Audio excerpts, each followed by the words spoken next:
This is the third section of my conversation with Dr. Silvia Pellicer Ortin on Linda Grant's A Stranger City, in which Silvia shares her recommendations on other of Linda Grant's novels and on other fiction that addresses the aftermath of Brexit. Please let us know in the comments if you've read any of these or if you have any further recommendations.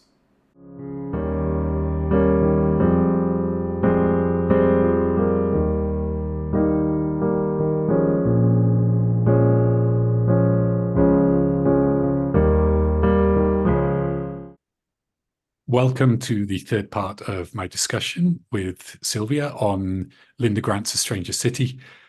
In this section, we will discuss related or similar texts to A Stranger City and give you some further reading recommendations. So, Silvia, we talked in the last section about Grant's other novels. Should we start with that? Are there any others that you think would be, that you recommend in particular? Yes, well, she published her latest novel last year, I think it was. It's entitled the story of the forest.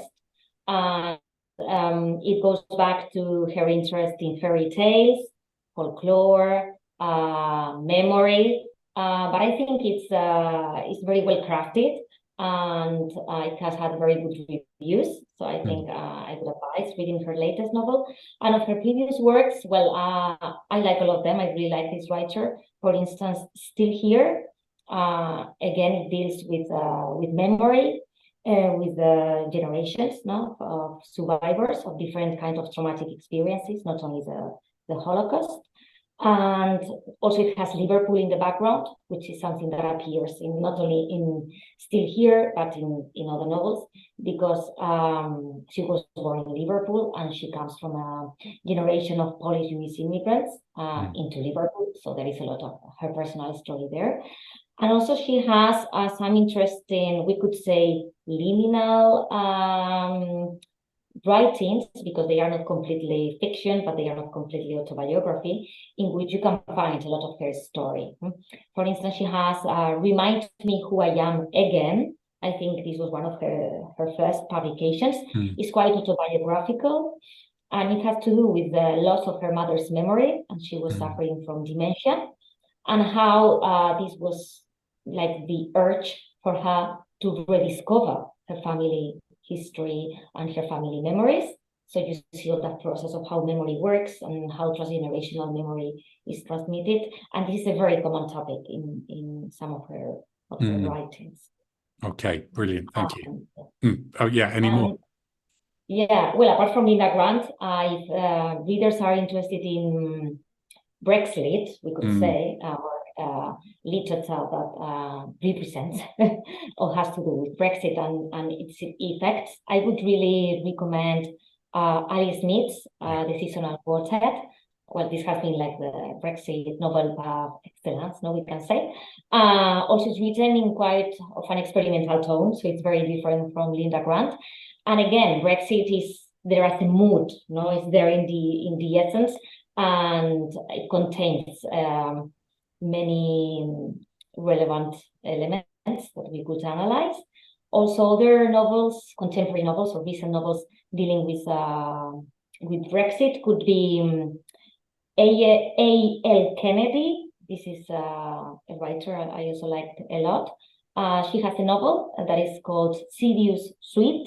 It was published in 2016, and it also deals with this Brexit, we can say.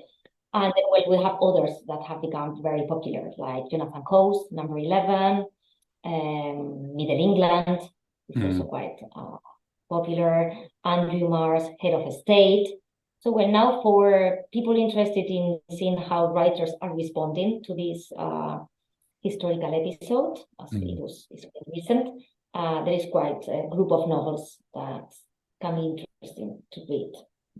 And interesting, I mean, with the A.L. Kennedy, which I haven't read, that was published 2016, is that correct? And Ali Smith's, the first of the seasonal quartet, begins with autumn, so it goes autumn, winter, spring, summer. And then there's a companion piece, which is COVID, but as the title suggests, it's considered as a companion piece. Autumn was 2016 as well. So you know, to write, of course, the referendum was that summer. So to write and get a book published in that time is quite extraordinary. I think it was Yeah. striking the urgency that a lot of writers felt, because of course that year was the election of Trump, and you got similar, a lot of very rapid publications of kind of Trump satires. I don't want to go off too much of a digression, but I felt like, you know, a lot of them are by well-established and very good authors, and they're well written, but I felt some of them didn't quite hit the mark. But I would absolutely say that Ali Smith's seasonal quartet does. It's excellent. So, can you say a bit more? Sorry, I missed the title of the A.L. Kennedy book. What was that? Serious Sweet. Okay. Serious Sweet. Okay. Yes, I think, well, I guess Smith is a wonderful writer, and she displays all her skills in this quartet. So I think it's a must, not only to talk about Brexit. No, I think her style is wonderful, and all the references that she includes in her writings. I think it's a must, no, for people who like reading. Okay. And yes, I think it was quite brave not to publish on the spur of the moment, no? Just when Brexit was happening, and as many of these writers were doing. But also many of these, when we read the description of Brexit as such, in most of these novels, it's like an euphemism. It's never addressed directly, perhaps because when you are going through a crisis or through a difficult situation, you cannot name it as such. You need some time, no, until you can write through it, no, through its trauma study more properly. But I think these works mainly reflect this atmosphere. Yeah. We were in this feeling. It's like a mood. Yeah. Some of these novels you don't find very historical on how Brexit happened, but how Brexit, or the atmosphere that led to Brexit, was affecting people's lives in Britain. And what was criticized is that some of these works mainly focus on how this was affecting British characters. And in that sense, Linda Grant's work is quite renewing, because you have the perspective of many other citizens that are not specifically British. Yeah. And I mean, writing about it indirectly, I for me, that's what makes them good. I mean, I think it would be very hard to write a novel, especially so quickly afterwards, that's directly about it without kind of bashing the reader over the head, I feel. And I just mentioned some of the responses to Trump, which I felt were not as successful because they're very direct satires.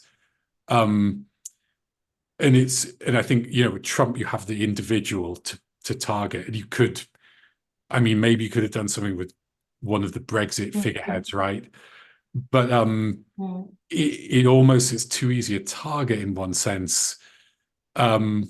Whereas I think a novel like Stranger City is so multifaceted. And yeah, as you said, I think that's a very good point. Captures the atmosphere rather than just going after whoever we're going to blame for it. So yeah, I think that's a good point. We'll have to wait. We'll have to wait to see how, if writers keep on depicting this episode, how they do it, I don't know, in 10, in 20 years' time. No? What is the perspective they have with the passing of time? I think that will be interesting. Yeah, and you know, is a character like Marco right, and London eventually shrugs it off, or are there long-lasting, is there long-lasting effects, damage, you know? So yeah, it'll be interesting to see if there's a kind of second wave that's, well, obviously less immediate by definition, but also in maybe a slightly different tone. Yeah. Okay. Any others you wanted to recommend? Well, I think also if we contextualize Linda Grant's within her generation, this novel is different, but as I said, she's quite concerned with British issues. And it could be interesting to read other writers that are connected with her generationally. For instance, Sina Rohan is also, we can say, a third generation with this writer. Lisa Pignanesi is also a writer that I have been interested in. So I think they are not so mainstream, and they are interesting to read. Okay, brilliant. Thank you.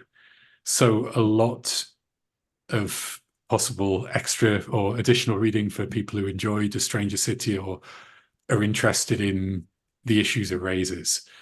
So thank you, Silvia, for those recommendations and for your discussion of A Stranger City. You raised some really interesting points, and I think, yeah, it's a great novel. I thoroughly agree with you, and I do hope people have the chance to read it. So thanks once again for joining me. It's been great having you on. Thank you.